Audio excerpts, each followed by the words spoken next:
Shalom, selamat pagi Jemaat AFJ Jakarta.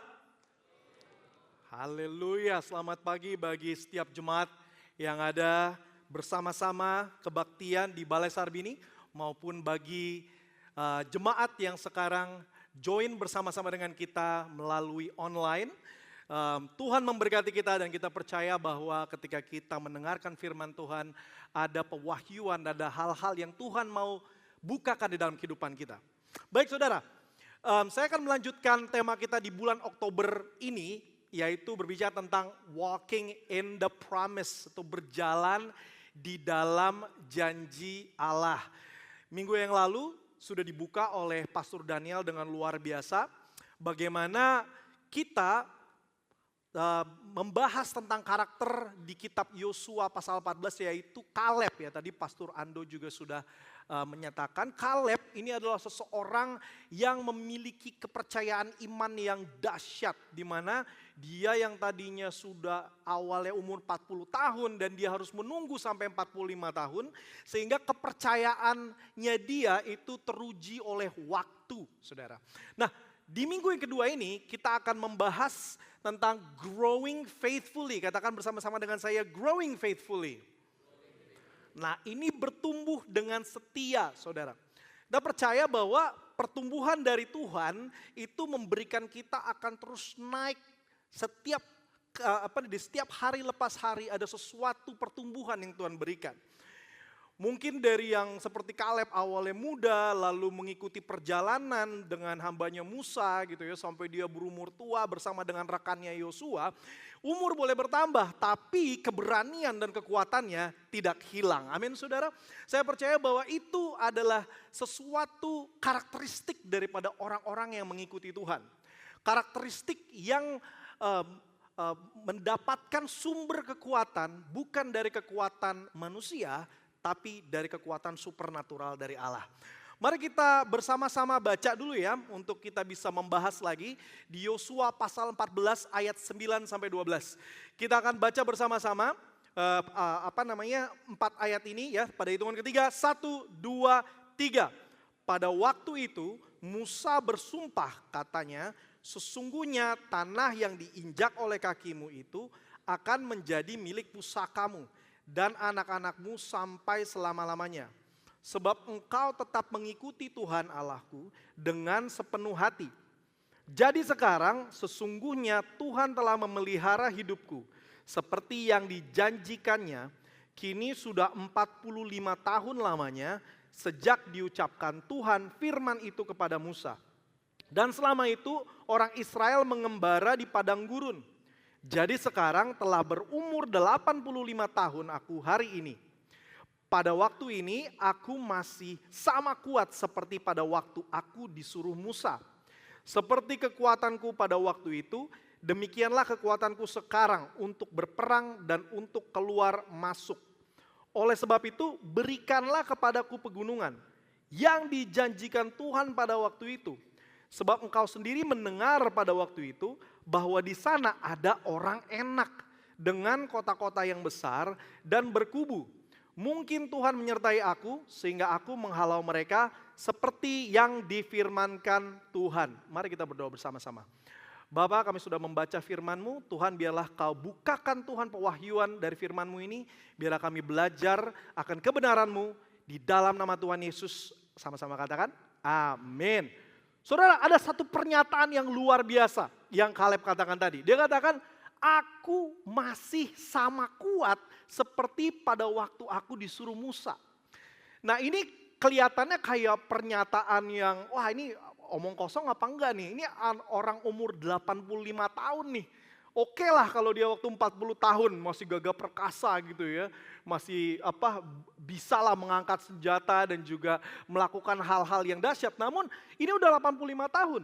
Tapi pernyataan Kaleb ini bukan pernyataan omong kosong. Karena ada follow up statement tadi dikatakan. Berikan kepadaku pegunungan. Waduh, pegunungan. 85 tahun bukannya udah masa pensiun, udahlah kita pergi ke Swiss travel aja gitu kan, santai-santai atau mungkin kita ke pantai melihat di Bali gitu ya dengan minum kopi atau minum teh kita santai-santai aja. Enggak. Kaleb di pernyataannya tadi dia mengatakan bahwa dia meminta pegunungan. Dan di pegunungan ini ada lebih lagi, katanya ini ada orang-orang enak. Orang-orang enak ini adalah keturunan raksasa seperti yang Pastor Ando tadi katakan, ini keturunan raksasa. Sehingga Kaleb bukannya ketika dia masuk tanah perjanjian, tanah Kanan itu dia berleha-leha atau rileks. Dia tetap memfokuskan kehidupan dia untuk melayani Tuhan. Ini merupakan satu contoh yang dahsyat dan luar biasa, saudara. Karena kalau kita berbicara tentang growing faithfully, ini adalah salah satu contoh karakter yang kita bisa lihat di Alkitab. Growing strong, untuk kita bertumbuh dengan kuat. Kalau kita lihat di pegunungan California, saudara, ada tempat area di mana pohon-pohon pinus gitu ya, spesifiknya namanya bristlecone gitu, itu salah satu pohon tertua di dunia. Umurnya bisa sampai 4.000 tahunan lebih gitu. Namun yang menariknya, bahwa ini merupakan satu daerah di mana cuacanya itu enggak friendly banget gitu ya. Kalau pada musim panas, itu panasnya terik sekali. Kalau pada musim dingin itu membekukan gitu ya, bahkan ada bencana alam. Tapi apa yang terjadi? Pohon-pohon pinus ini di setiap tahunnya itu tetap memberikan garis pertumbuhan di setiap tahunnya. Dia makin berkembang. Dan yang luar biasa dari pohon-pohon ini adalah karena akarnya yang mendalam dan strukturnya yang kuat dan juga adanya pertumbuhan yang sustainable di dalam pohon-pohon pinus ini menjadi pohon yang sangat besar sekali. Ini berbicara bahwa pohon pinus ini bukan hanya survival gitu ya, bertahan hidup, bukan. Dia terus berkembang. Seperti itulah saudara kita di dalam Tuhan. Kita bukan hanya bertahan hidup, wah kondisi saya, pekerjaan saya, usaha saya, atau situasi yang sedang saya alami, ataupun apapun yang kita sekarang merasa bahwa ini sangat sulit sekali, membuat kita menjadi at the level of survival. No, itu bukan panggilan Tuhan. Sesungguhnya apabila seperti like Kaleb, ketika kita berjalan bersama Tuhan, ada pertumbuhan, ada perkembangan. Saya percaya bahwa tiap masing-masing daripada kita, berapapun umurnya, dari paling muda sampai yang paling tua, saya percaya bahwa setiap daripada Anda dan saya, kita masih bertumbuh dengan kuat. Amin saudara? Karena pertumbuhan kita itu didasarkan oleh firman Tuhan. Seperti tadi sebenarnya di Yosua 12 dikatakan, Kaleb seperti yang difirmankan Tuhan. Artinya firman itu ada di dalam hatinya. Nah, saudara, ada beberapa poin yang kita bisa garis bawahi ya dari kehidupan Kaleb. Kita akan melanjutkan dari minggu yang pertama, yang sekarang itu berbicara tentang growing faithfully. Nah, satu poin yang kita harus garis bawahi adalah pertama, Kaleb itu dia tetap kuat. Katakan bersama-sama dengan saya, tetap kuat. Ini umur 85 tahun, saudara. Tapi dia tetap kuat di dalam Tuhan. Saya mau garis bawahi lagi di Yosua 14 ayat 11 tadi ya. Dikatakan seperti kekuatanku pada waktu itu, demikianlah kekuatanku sekarang. Tapi ada di garis bawahi lagi selanjutnya. Berikan kepadaku pegunungan dan orang enak. Nah, orang enak ini sebenarnya saudara pada akhirnya nanti adalah keturunan-keturunan yang melahirkan seperti Goliat.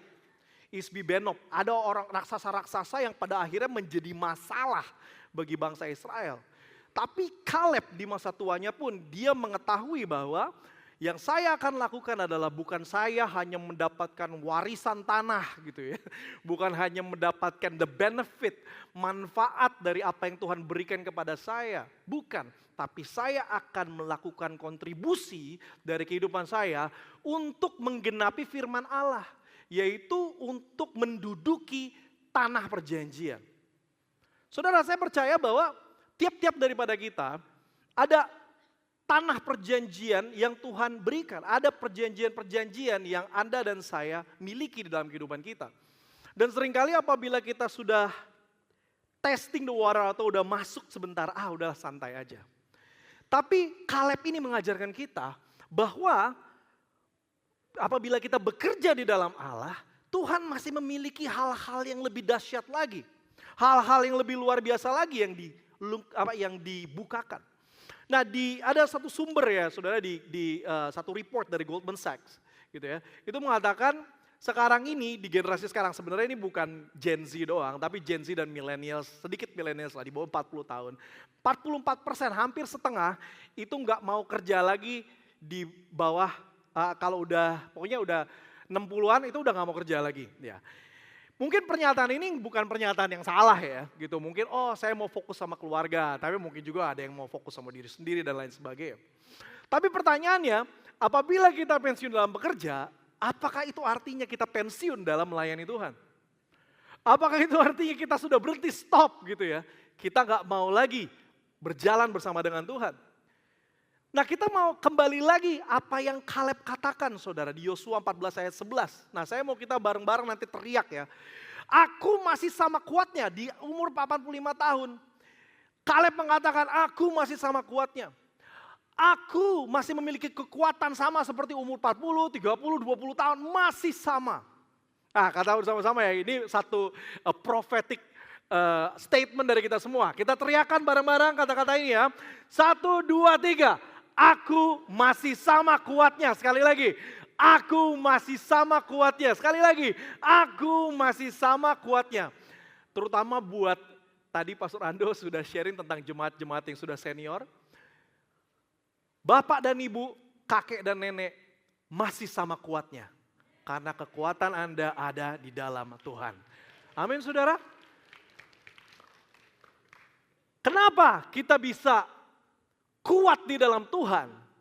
Karena tidak ada apapun di depan Anda yang lebih besar atau lebih kuat daripada kekuatan Allah yang ada di belakang Anda. Karena kekuatan Allah itulah, maka kekuatan kita masih tetap sama dulu, sekarang, dan bahkan sampai nanti kita kembali kepada Tuhan Yesus. Saudara, siapa di sini yang juga tahu bahwa ketika kita lihat Alkitab dulu deh. Bukan hanya Kaleb. Sebenarnya kalau kita lihat seperti Daniel, umur udah 80 tahun.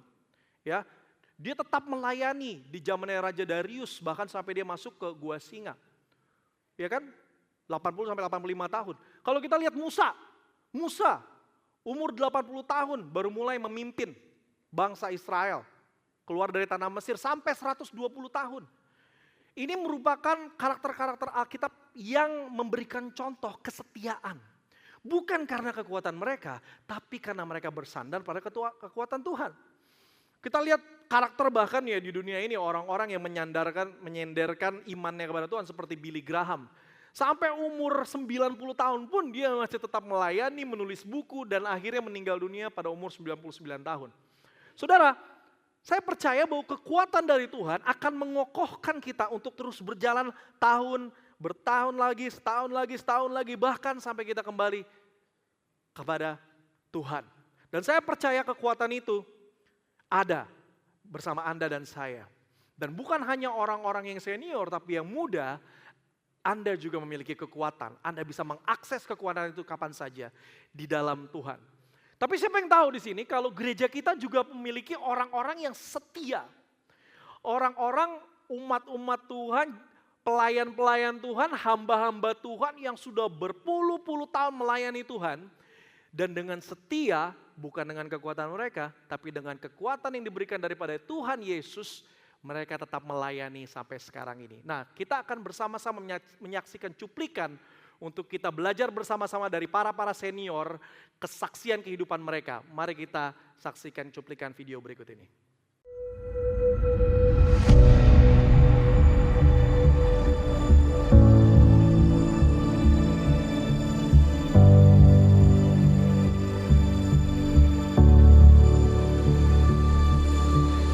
Ya 55 tahun ada kali.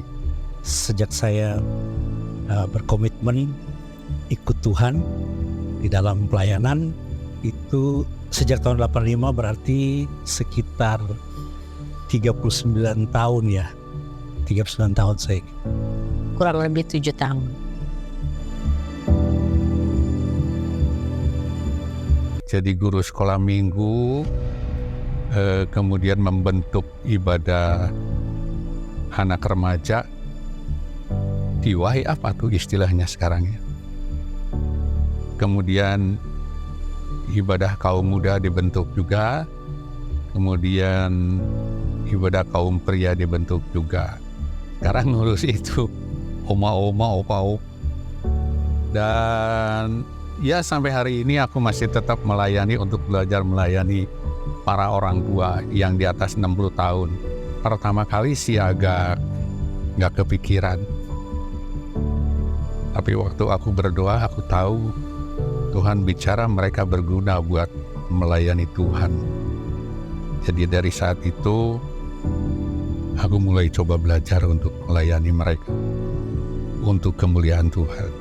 Soalnya memang waktu itu aku tahu begitu iCare harus dibentuk, aku harus punya data mereka lengkap. Jadi aku berdoa, Tuhan, saya perlu laptop. Soal belajar nantilah. Dan puji Tuhan saya dapat laptop hadiah dari gereja waktu kasih kesaksian. Dan laptop itulah yang saya pakai sampai saat ini. Saya mulai belajar, dalam ketidakmampuan itu saya belajar dan kemudian mulai mendata mereka. Saya awalnya melayani, saya penginjilan, ikut penginjilan ke beberapa tempat, khususnya di orang-orang level bawah dan ke tempat perkampungan-perkampungan kumuh. Nah di situ Tuhan suruh saya ke sana. Dan dari sana terus saya kembali lagi di gereja untuk terpanggil menjadi worshiper. Pada saat itu gereja yang saya jadi anggotanya cukup besar dan saya membentuk departemen musik di situ. Dan di situ saya mulai menjadi leader dan saya menjadi WL dan saya mengorganize untuk departemen musik. Sekarang saya di IFGF Jakarta, saya ikut bergabung di iCare Senior, bukan lansia, senior. Karena kalau lansia kesannya kita sudah terlalu renta. Jadi saya membantu Pak Han sebagai leader dan saya membantu di iCare Senior. Selama saya di IFGF, asal aja. Saya selama di IFGF senang sekali ikut asar di IFGF. Karena selama ini saya ikut Tuhan, saya kan awalnya dari Muslim, terus masuk Kristen itu dari saya udah berumah tangga kurang lebih 4 tahun baru saya ikut Tuhan Yesus. Suami saya sih pernah ngajak saya ke main, tapi saya lebih suka waktu saya ngikut ke IFGF yang di Jumbo itu, saya malah lebih suka di IFGF, bukan apa kayak hati saya tuh senang gitu, tergerak di situ, lebih gimana gitu, kayak nerima gitu di IFGF. Dengan semangat saya dari rumah tuh berangkat lumayan jauh, tapi saya nggak merasa jauh berangkatnya, tetap saya semangat sampai IFGF. Saya harap ini bisa betul-betul membuat saya bisa terus melayani, karena tiap hari apa yang saya pikir hanya satu, kasih sayangnya Tuhan buat saya pribadi. Dan itu sudah sangat jelas. Kemudian dia berikan satu ayat yang buat saya itu pegangan dalam hidup. Sampai masa tua, aku tetap Yesus yang akan membimbing kamu, menopang kamu, memberi hal-hal yang baik. Mana berani aku tinggalin dia. Waktu awal saya komitmen saya ikut Tuhan dan mulai saya belajar, saya minta sama Tuhan, Tuhan mampukan saya setia dan taat. Karena kalau mengikuti kedagingan saya, kita sebagai manusia kadang-kadang banyak cuman bisa janji. Tapi saya minta sama Tuhan, kesetiaan dan ketaatan itu terapkan dalam kehidupan saya supaya saya bisa melangkah bersama Tuhan dalam pelayanan. Tuhan ngasih saya semangat yang luar biasa. Karena saya juga dari awal saya bangun tidur, saya hanya minta satu, Tuhan kasih saya kesehatan. Padahal sih dalam hati jaraknya kan lumayan jauh. Apa saya sampai ke gereja, saya cuma begitu aja, tapi Tuhan kasih saya sampai akhirnya dengan selamat. Perjuangan saya dengan itu aja saya udah senangnya luar biasa. Kalau buat generasi muda, kayaknya mending tanya kepada mereka yang muda-muda ya. Tapi aku mau pesan buat semua generasi, dari yang tua sampai yang paling muda. Layanilah Tuhan, sebab tidak ada satu orang pun yang tidak bisa dipakai oleh Tuhan, kecuali dia menolak. 1 talenta, 2 talenta, 5 talenta, semua dikasih. Pakai itu. Dan tetaplah itu dipegang. Setiap hari kamu ingat, dan kita harus ingat bagaimana Tuhan menyayangi kita, maka itu akan membuat kita sangat bisa bertahan menghadapi apapun yang terjadi. Saudara-saudara saya yang muda, satu hal saja, kalau saat ini kita topiknya tentang Kaleb, belajarlah seperti Kaleb. Dengan kesetiaannya, ketaatannya, umur 40 tahun, dia menunggu 45 tahun, sehingga janji yang Tuhan janjikan itu dia bisa dapatkan. Jadi sebagai teman-teman yang muda, mari dengan semangat yang ada, terus harus setia di dalam Tuhan dan taat di dalam perintah-perintah firman Tuhan. Lakukan. Kalau orang lain bisa, pasti Anda juga bisa. Mengikut Tuhan tuh jangan jemu-jemu, juga jangan setengah-setengah mengikut Tuhan. Apalagi melayani juga jangan setengah-setengah. Semangatlah melayani Tuhan itu lebih baik. Apapun yang kita minta pasti terjadi. Buktinya saya yang udah tua, tapi Tuhan kasih semangat yang luar biasa.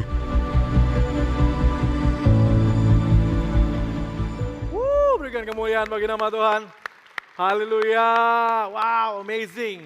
Itu kesaksian yang luar biasa saudara. Perjalanan bertahun-tahun tadi Opa Aan ya sebagai leader daripada I Care senior kita gitu ya. Itu bahkan melahirkan anak-anak yang sudah menjadi hamba Tuhan sekarang. Pastor Ansela dan juga Pastor Ando tadi di sini ya kan. Kesetiaan akan membuahkan sesuatu yang dahsyat. Tadi Pak Michael bilang udah hampir 40 tahun melayani ya, luar biasa. Ini sesuatu teladan.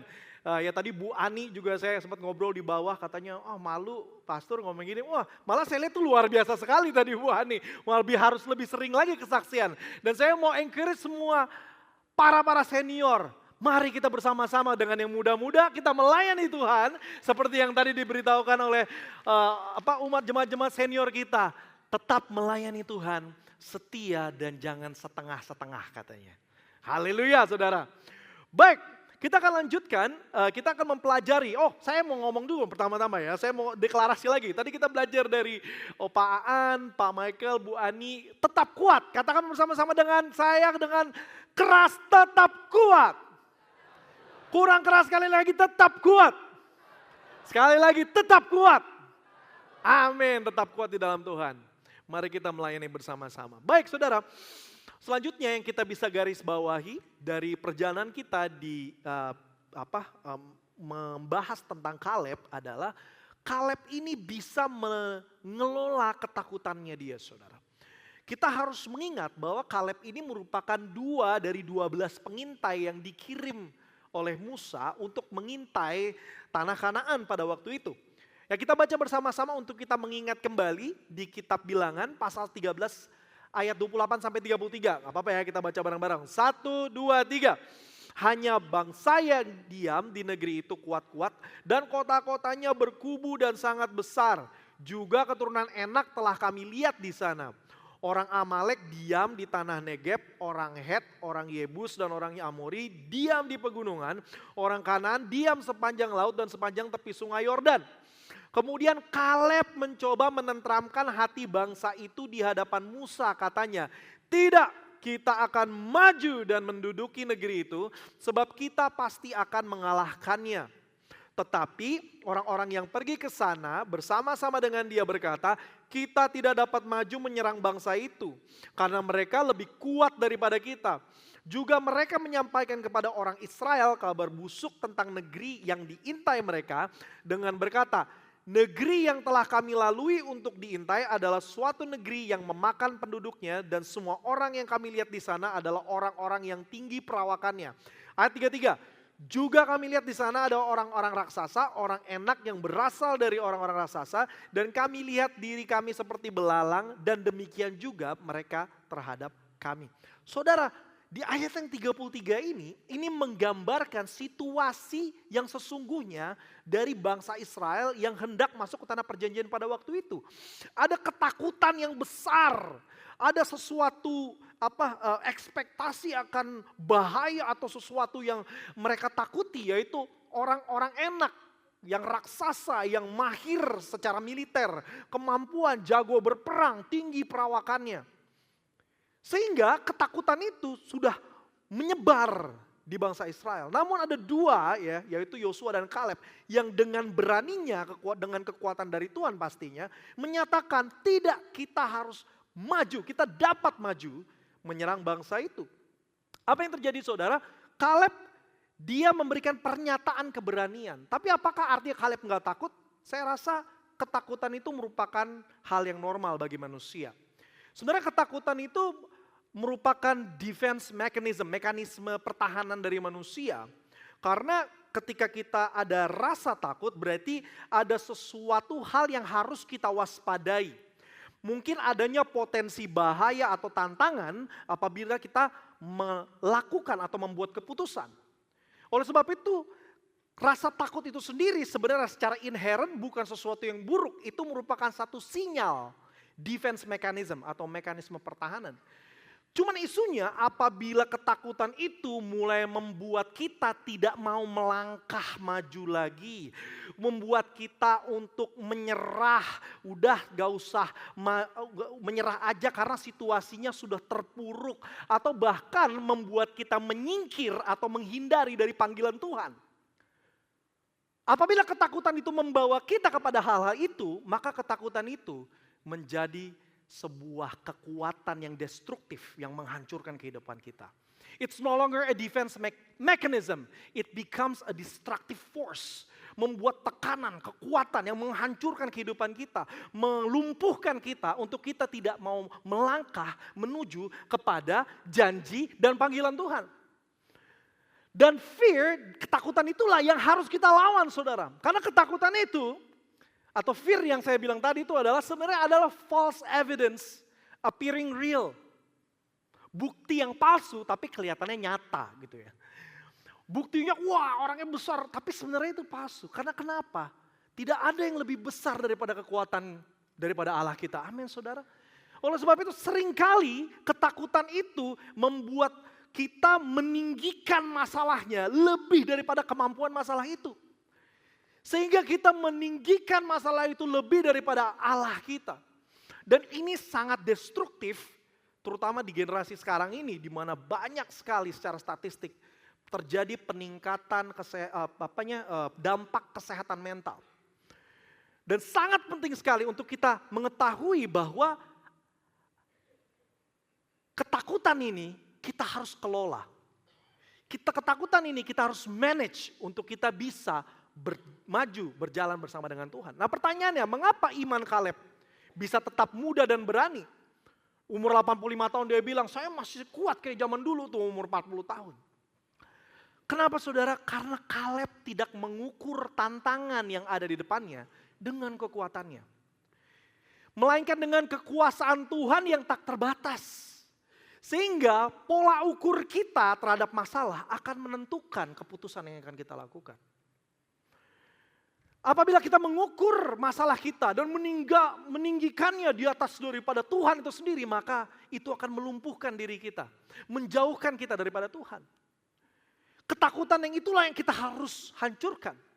Namun ada satu ketakutan saudara, takut akan Allah, takut akan Tuhan yang sebenarnya sangat penting sekali dalam kehidupan kita. Godly fear guides us to stay alert and make wise decisions grounded in reverence karena di dalam kehormatan kepada Tuhan. While excessive fear can hinder faith.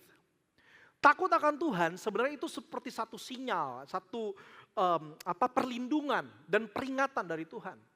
Contohnya misalnya ketika ada takut akan Allah itu akan memberikan kita contohnya melindungi kita dari menjaga integritas kita.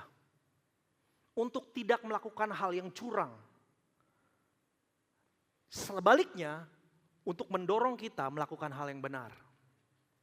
Atau takutnya akan Tuhan itu melindungi kita, memberikan peringatan kepada kita ketika kesombongan mulai datang. Api amarah mulai ada. Meninggikan diri sendiri, dan ketika kita mau terbakar oleh api emosi itu, takut akan Allah akan memberikan kita pengendalian diri. Contoh yang lain misalnya takut akan Allah juga akan menjaga kita ketika kita mau jatuh di dalam dosa. Di mana takut akan Allah itu akan memimpin kita untuk tetap berjalan di dalam jalan yang benar di dalam Tuhan. Oleh sebab itu, godly fear is important. Takut akan Allah itu sangat penting sekali. Namun excessive fear, ketakutan yang membuat kita menjadi destruktif, membuat kehidupan kita menjadi lumpuh, kita nggak mau berjalan, kita nggak mau lagi melakukan kehendak Allah, kita nggak mau lagi juga bahkan menghindari panggilan Allah. Itu yang kita harus lenyapkan. Dan apa obatnya saudara? 1 Yohanes 4 ayat 18 katakan, kasih yang sempurna melenyapkan ketakutan. Kasih Allah itu sendiri. The more we dwell into the presence of God, the more we dwell into the love of God, semakin banyak kita berada di dalam kasih Allah, maka ketakutan yang menghancurkan kita akan lenyap dengan sendirinya. Oleh sebab itu, kita harus bersama-sama mengatakan prophetic words ini. Seperti Kaleb berkata, ya, di Bilangan 13 ayat 30 tadi. Sekali lagi kita ngomong ya, biar kita kuat bersama-sama, biar kita bisa mengelola ketakutan kita. 1, 2, 3. Tidak, kita akan maju dan menduduki negeri itu sebab kita pasti akan mengalahkannya. Saudara akan mengalahkan iblis. Saudara akan mengalahkan masalah-masalah saudara karena Tuhan sudah memberikan solusi bagi kehidupan saudara. Tuhan Yesus mengingatkan kita di Matius 10 ayat 28. Dan janganlah kamu takut kepada mereka yang dapat membunuh tubuh, tetapi yang tidak berkuasa membunuh jiwa. Takutlah terutama kepada Dia yang berkuasa membinasakan baik jiwa maupun tubuh di dalam neraka. Saudara, mari kita bersama-sama berjalan dengan takut akan Tuhan dan menyingkirkan takut yang membuat kita menjauhi Tuhan.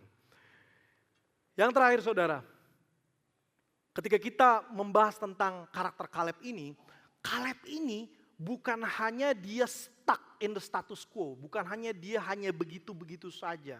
Dia bukan hanya ya sudah status saya seperti ini, tidak. Dia ada pertumbuhan, dia bertumbuh dengan teguh. Apa artinya teguh saudara? Tidak tergoyahkan. Bahkan di depan raksasa pun dia tidak tergoyahkan. Dia tidak diombang-ambingkan. Karena apa saudara? Karena dia meletakkan dasarnya pada Tuhan. Ada beberapa hal yang kita bisa lihat untuk kita mengokohkan pertumbuhan kita di dalam Tuhan. Yang pertama adalah we need to grow in worship. Kita harus bertumbuh di dalam penyembahan akan Allah itu sendiri. Karena kita tahu saudara, worship, budaya daripada bangsa Israel pada waktu itu adalah penyembahan saudara, dari korban bakaran, dan bahkan ketika pertama kali mereka menyeberangi Laut Teberau, Laut Merah, ya, dan ketika semua pasukan-pasukan dari bangsa Mesir itu ditenggelami dan mereka sudah menyeberangi, apa yang mereka lakukan? Mereka menyembah Tuhan. Mereka menyanyi akan Tuhan. Tapi kenapa sih pertumbuhan di dalam penyembahan ini sangat penting sekali?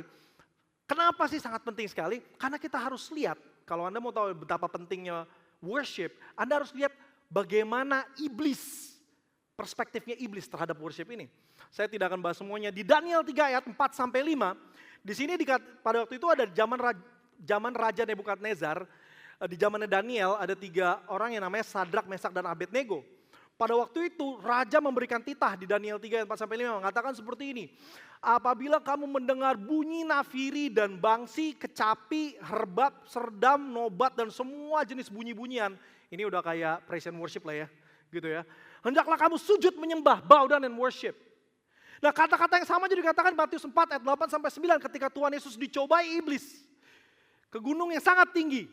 Dia menunjukkan semua kerajaan dan mengatakan semua ini akan kuberikan kepadamu jika engkau sujud menyembah, bow down and worship. Maka iblis sangat menginginkan penyembahan saudara.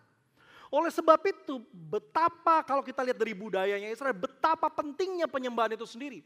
Tapi apakah penyembahan artinya kita mendengarkan dan menyanyikan lagu bagus seperti layaknya di Raja Nebukadnezar gitu ya. Wah, ada gendang, kecapi dan segala macam. No, it's not about that. Kalau Anda lihat dari konteks itu, ada titah raja. Titah raja itu seperti apa ya? Peraturan presiden kali ya, atau kepres keputusan presiden atau undang-undang gitu. Dan bukan hanya itu saja, itu ada capital punishment. Kalau enggak bow down and worship, mati Sadrak, Mesak dan Abednego dibakar oleh api. Tapi jadi apa makna daripada worship ini? Ini bukan hanya berbicara tentang kita bernyanyi, tapi berbicara tentang surrender. Penyerahan, kepatuhan. Di mana kita bukan hanya menyanyikan sebuah lirik saja, tapi kita meresponi lirik daripada musik itu. Contohnya satu lirik. Dan melakukannya di dalam kehidupan kita. It is about changing our will and replacing it to God's will. So we need to grow in worship. Karena iblis sangat menginginkan saudara, penyembahan saudara. Oleh sebab itu, mari kita bangun kehidupan penyembahan kita. Let us grow in worship. Worship bukan hanya berbicara tentang musik. Anda berbicara tentang ketika Anda melakukan kebenaran firman Tuhan. Ketika Anda berdoa, bukan hanya berdoa, tapi mendapatkan kebenaran firman Tuhan dan melakukan. Ketika Anda berfellowship, Anda berbincang-bincang, mendapatkan firman Tuhan dan melakukannya. Ketika Anda mendengarkan lagu, menyanyikan praise and worship, Anda mendengar liriknya, dan liriknya mengatakan kebenaran firman Allah dan Anda melakukannya. It's a true worship is about surrendering. Bow down and surrender. The second one is grow in fellowship. Kita harus tumbuh bersama-sama di dalam persekutuan. Jangan lupa saudara bahwa Kaleb ketika dia menentang mayoritas yang mengatakan bahwa tanah perjanjian itu dangerous, terlalu berbahaya. Dia bersama dengan Yosua. Dia ada persekutuan. Dan Kaleb dan Yosua pun, terutama di generasinya pun, akhirnya dia memimpin generasinya masuk ke dalam tanah perjanjian. Artinya apa? Ada satu persekutuan saudara. Dan persekutuan ini, fellowship is more than gathering. It is about loving and serving one another. Tadi Pastor Christian ngomong tentang Matius 20 ayat 28 ya. Bahwa Tuhan Yesus datang bukan untuk dilayani tapi untuk melayani. Mari kita bertumbuh bersama-sama untuk bersekutu. Datang ke iCare saudara. Saling encourage one another. Mendoakan satu sama yang lain. Menguatkan satu sama yang lain. Jangan hanya di dalam hati saudara, ucapkan dengan mulutmu atau dengan WA-mu. Kirimkan, kuatkan. Mungkin karena dia orangnya kuat. Mungkin Anda tidak tahu di balik senyuman orang itu, dia membutuhkan message yang simple, tapi message tersebut akan menguatkan mereka. Dan yang terakhir ya saudara, grow in discipleship, bertumbuh di dalam pemuritan. Tadi Kaleb pun mengatakan, seperti yang diajarkan oleh Musa. Kaleb dan Yosua berada di dalam bimbingan daripada pemimpin-pemimpin sebelumnya. Ini adalah merupakan suatu intentional training. Kalau kita mau bertumbuh, kita harus intentional. Kita harus dengan sengaja, bukan gak sengaja, tapi dengan sengaja. Gak sengaja nih pas lagi ada acaranya, jadi saya datang. No. Secara proaktif, kalau Anda mau dalam pertumbuhan di dalam pemuritan, secara proaktif, tempatkan diri Anda untuk dibimbing dengan pemimpin yang mungkin lebih dewasa daripada saudara. Anda bisa diajarkan untuk berdoa, membaca firman, sharing atau bersaksi. Dan saya percaya ini suatu hal yang sangat penting sekali untuk kita tinggikan secara budaya di dalam kehidupan kita. Mungkin kalau yang muda ya, orang tuanya harus tahu kalau di mentor ya. Dalam mentorship ya, laki dengan laki, perempuan dengan perempuan, dan kita lakukan bersama-sama seperti layaknya di discipleship journey kita. Ada come, grow, serve, lead. Dan saya bersyukur saudara, karena saya juga merupakan produk dari mentor-mentor saya. Di dalam beberapa musim kehidupan saya dibimbing, saya diajarkan dengan mentor, dengan senior-senior rohani saya yang membimbing saya untuk saya bisa kuat di dalam Tuhan.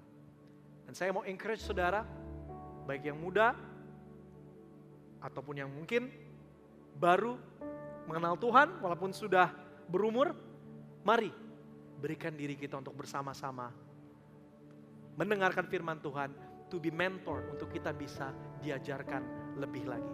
Amin saudara. Mari kita bangkit bersama-sama. Kita akan menutup firman Tuhan ini. Sebelum itu kita akan nyanyikan lagu worship satu. Namun sebelum itu mari kita berdoa bersama-sama. Mari kita pejamkan mata kita.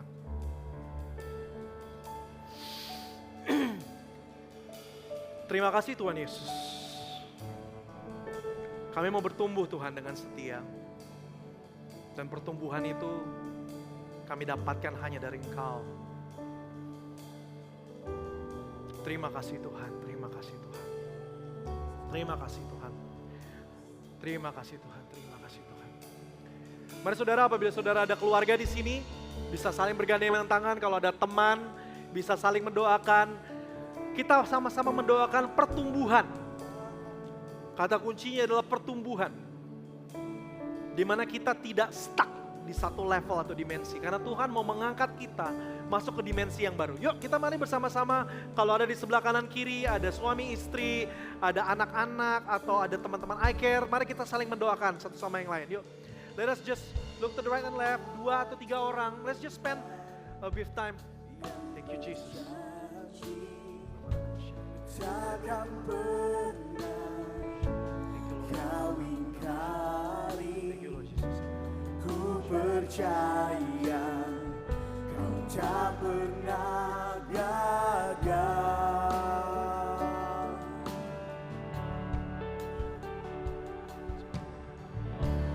Menghiburkan, menguatkan, meneguhkan semua harapan.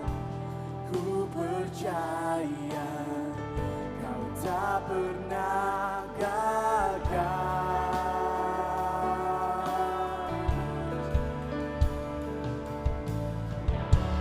Kaulah Tuhan yang berjanji dan tak pernah kau ingkari.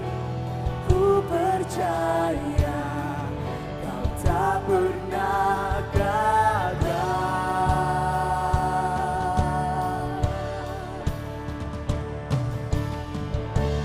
Menghiburkan, menguatkan, meneguhkan semua harapan. Ku percaya kau tak pernah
janjimu